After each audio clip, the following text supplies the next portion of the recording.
За зөвшөөрлийн хуулийн нэмэлт өөрчлөлтийг бол зарчмын хувьд дэмжиж байгаа. Асуудал бас байгаа.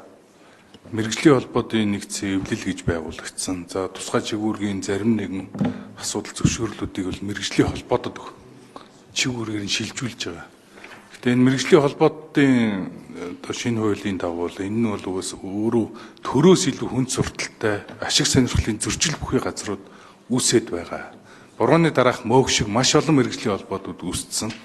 За түүн дээр үндэсний бүх салбарт дагсан нэг салбартаа олон охин компани, хамаарал бүхий компаниуд өөрснөө үндсэндээ бараг мэргэжлийн холбоодуудыг байгуулад бусад жижиг шин өөр зах зээлдэх компаниудыг шахах үйл ажиллагаа энүүгээрээ дамжуулж хийх эрсдэлтэй байгаа.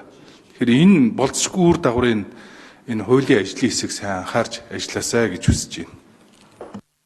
Үндсэндээ яагаад энэ хуулийг гишүүд болон дарга өргөн барих болсон үндсэн шалтгаан юу вэ гэхээр 2022 онд зөвшөөрлийн хууль батлагдсан байдаг. Анх бол 2002 онд энэ аж ахуйн нэгжийн тусгай зөвшөөрлийн хууль гэж байсан. Тэгээд 20 жилийн дараагаар энэ хууль нь шинжилсэн найруулга ороод 1600 гаруй зөвшөөрөл тэгээд тэр нь бол зөвшөөрөл бүртгэл ингээл айгүй олон нэртэй байсан. Тэгээд 1600 гаруй зөвшөөрлийг 362 зөвшөөрөл болгож бууруулад тэгээ 22 оноос хойш үндсэндээ Улсын их хурлаас байгуулагдсан ажлын хэсэг 3 удаа шалгалт хийж хуулийн хэрэгжилтэй холбоотойгоор шалгалт хийсэн.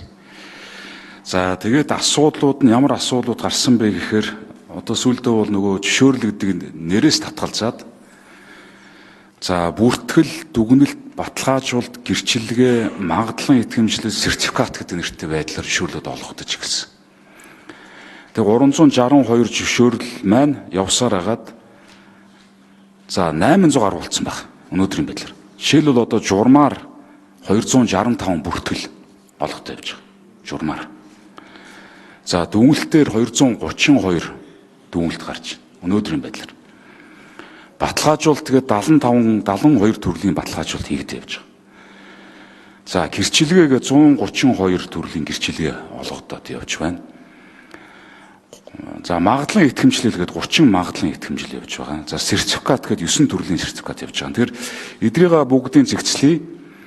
Цаашдаа бол ер нь бүртгэл гэдгийг юу гэж ойлгох вэ? Мэдгэл гэдгийг юу гэж ойлгох вэ гэдэг байдлаар энэ хуулийн шин нэмэлт өөрчлөлт тэрийг нэлээд зэгцлэг үүднээс орж ирсэн байна. Мэдгэл гэдэг нь маань үндсэндээ ямар нэгэн зөвшөөрөл авахгүйгээр ажлын байрны дүгнэлт авахгүйгээр эрх хүүхий байгууллагада энэ үйл ажиллагаа эрхэллээ шүү гэж мэдгдэл бол. Тэгээд үйл ажиллагаа эрхлээд эхэлнэ.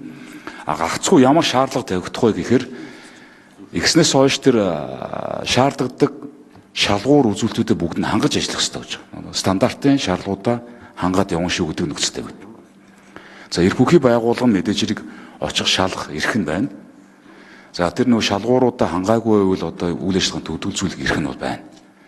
Тэгэхээр нөгөө аль талдаа хариуцлагатай болох ёстой болчихж байгаа.